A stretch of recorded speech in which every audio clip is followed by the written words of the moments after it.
Yeah. Welcome to Clip Fame, where Hollywood's most genuine moments become impossible to forget. In an era when every answer seems carefully rehearsed, Taylor Swift still has a rare kind of natural charm. She is so quick-witted, self-aware, and refreshingly honest that sometimes all it takes is one look or one unfiltered comment to make the entire room laugh. A predictable interview question usually gets an equally polished answer, but Taylor has no interest in playing along with that routine.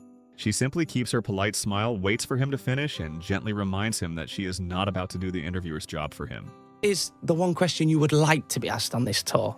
Is there something you've not been asked yet? Don't make me do your job for you. She's got you. She's got you. I'm not going to make you do the singing for me. Taylor does not dodge questions about her personal life with some carefully polished response. Instead, she pulls herself down from the glamorous headlines and describes her single life with the calm honesty of someone who is used to the entire world, assuming she must always have a new romance. That self-deprecating honesty makes her sharp, funny, and unexpectedly relatable. And if you love those moments when celebrities seem to forget the cameras are still rolling, hit like and subscribe so you never miss another video from Clip Fame. And does your boyfriend like the way it smells? I don't have one. I keep telling you that.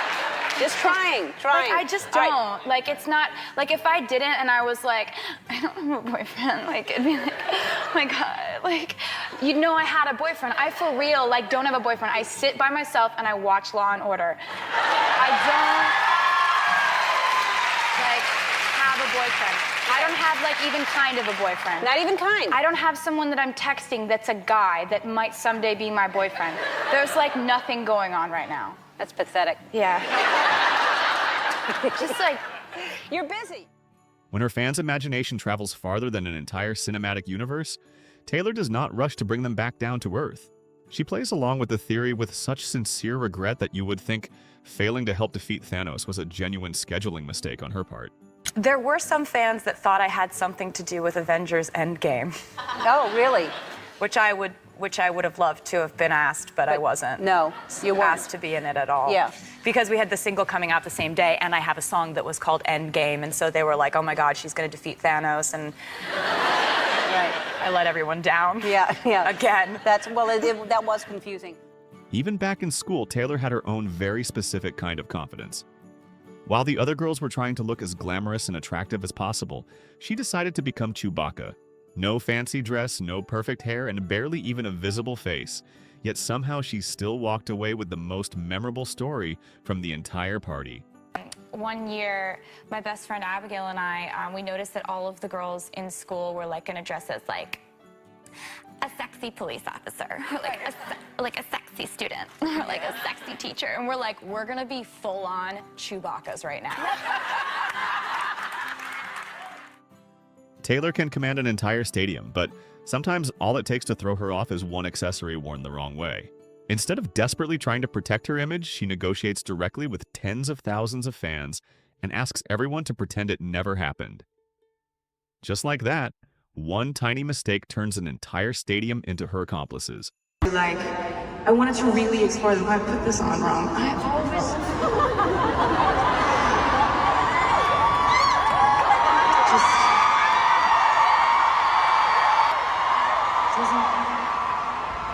Just pretend you didn't see that, and it's fine. Most performers would try to hide an awkward physical mishap until the spotlight moved somewhere else. Taylor stops the show and tells the entire stadium about it, describing herself in terms that do absolutely nothing to protect her superstar image. Somehow, that makes a massive stadium feel as intimate as a conversation in someone's living room. My hand is frozen in a weird cramp, and I'm just gonna, this has never happened before, I'm really sorry. It's like, I'm just gonna do some sort of warming up of it. This is so embarrassing. It really is. I'm so sorry. Million shows on this tour, and my hand has never decided just to like, it's like forming a claw. Does anyone, no one relates. No one at all. Anyway.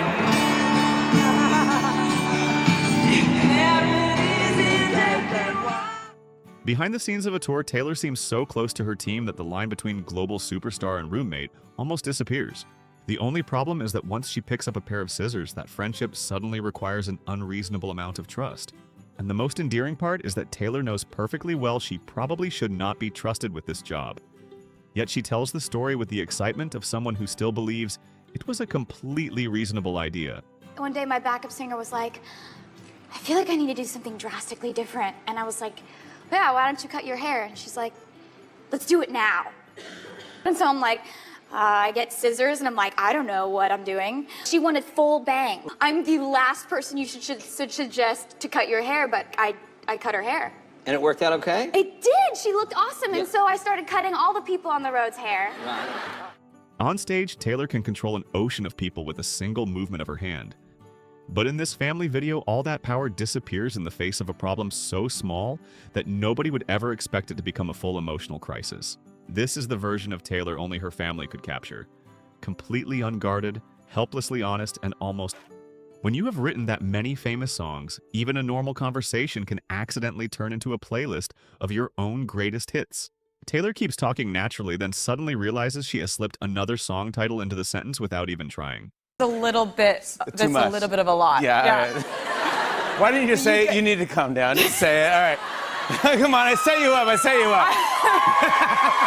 had to learn to say different versions of common phrases like shake it off. Yeah, you can't say that anymore. You need to calm down. You like, can't do any of I've that had anymore. to figure out how to not say puns of my own songs in conversation. I've gotten all right, let's hear sort the of next good song. at it. Here we go. Hollywood may make everything seem glamorous, but Taylor still has the wonderfully ordinary habit of baking a loaf of bread and immediately giving it a name and a personality. She introduces her creation with such sincere pride that you start to wonder whether the loaf deserves its own manager. Even the host cannot resist how genuinely charming she is. Would you like to explain?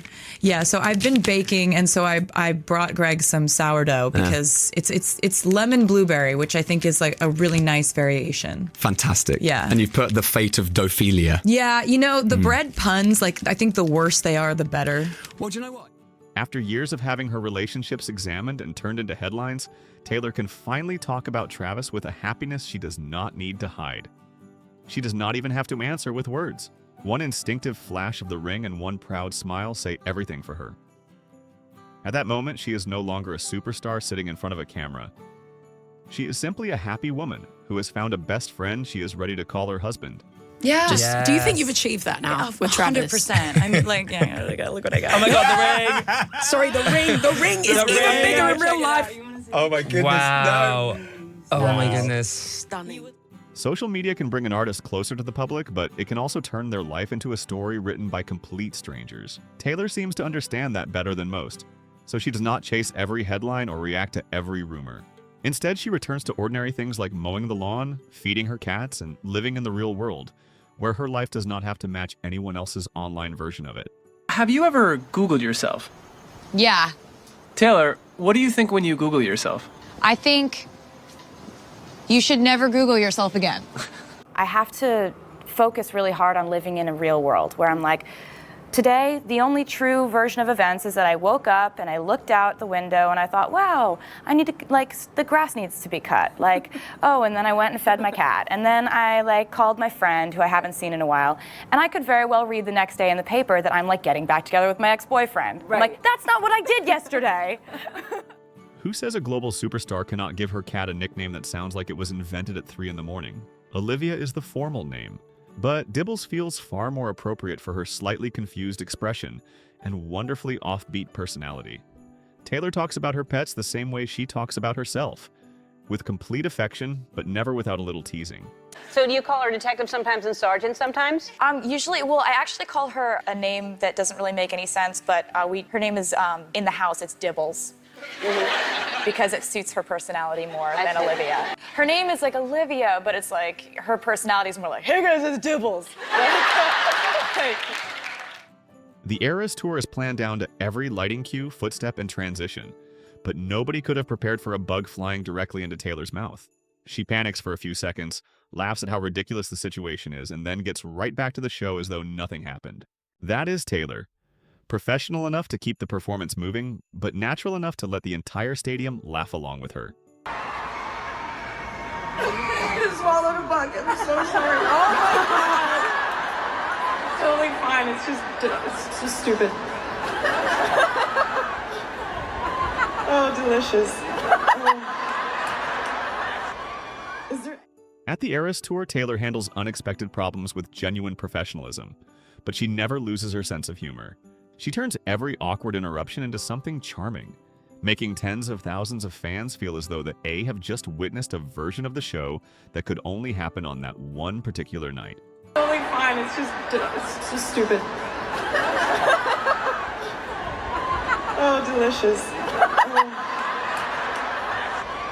Is there any chance that none of you saw that?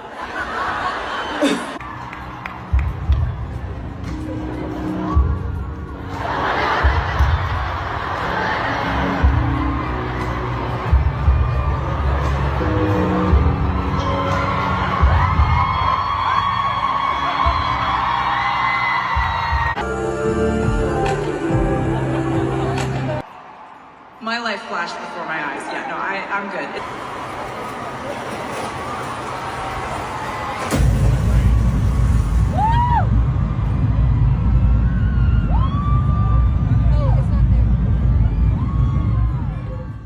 When asked how she had changed since she was 12, Taylor did not need an emotional speech about personal growth. She had simply become a little taller, learned a few more words, and kept the same ability to answer so quickly that the person across from her never saw it coming. What's different between this 12-year-old and the woman you are today? I'm taller and I know more words. After a few cocktails, do you become a little more cheerful, or do you start believing you have magical powers? Taylor does not bother making the story sound more respectable. She openly admits that she once transformed into a witch, saying it with such complete seriousness that it becomes almost impossible not to laugh. Because, you know, I go like from 0 to legitimately thinking I'm a wizard within like 2 drinks. Like, I'm a wizard, yeah. Like really thinking. You were fun though. You were dancing around and you were dancing. Yeah, but thinking about the. Deep down behind the strong and carefully composed Taylor Swift, there is still a young woman who once worried that true happiness might make the words stop coming. She admits that fear quietly, but it is enough to remind us that even the greatest artists sometimes question the very gift that made them who they are. Wonderful. You know, it's like I used to kind of have this dark fear that if I ever were truly like happy and free being myself and nurtured by a relationship, and what happens if the writing just dries up? What if writing is directly tied to my torment and pain? Wow. And it turns out that's not the case at all, and we just were catching lightning in a bottle with this record. While the rest of the world is being held hostage by algorithms, Taylor would rather put down her phone and bake some bread. She understands social media far too well to hand over her peace of mind to it. I really am not much of a scroller at all. Like You're I don't better than have the rest of us. Yeah, I don't have the apps on my phone, or else because it's really effective, right? Like they know what I want to see, and they're going to show it to me. Yeah. So it's like I'd rather just spend like those hours doing something else, or like planning something fun for the fans for the way we're going to put out this album, or baking, or like I have a lot of hobbies, and I didn't really have as many hobbies when I spent a lot of time scrolling. Taylor may forget an interview question, but ask her to name different cat breeds, and her memory suddenly starts working at lightning speed.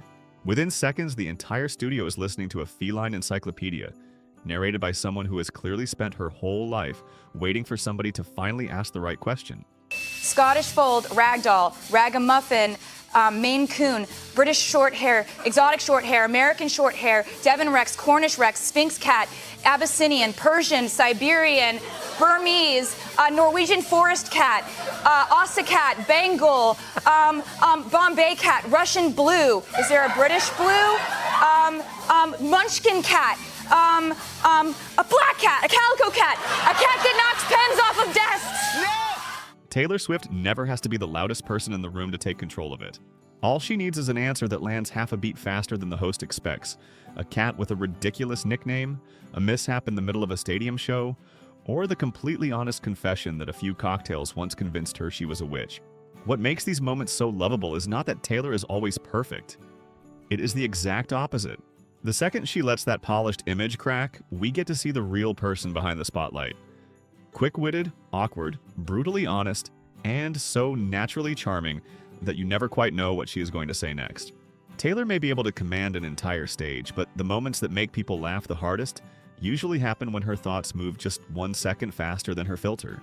Which moment made you realize Taylor Swift truly has no filter? Let us know in the comments, and do not forget to like, subscribe, and turn on notifications for more of Hollywood's most unforgettable, unguarded moments here on Clip Fame.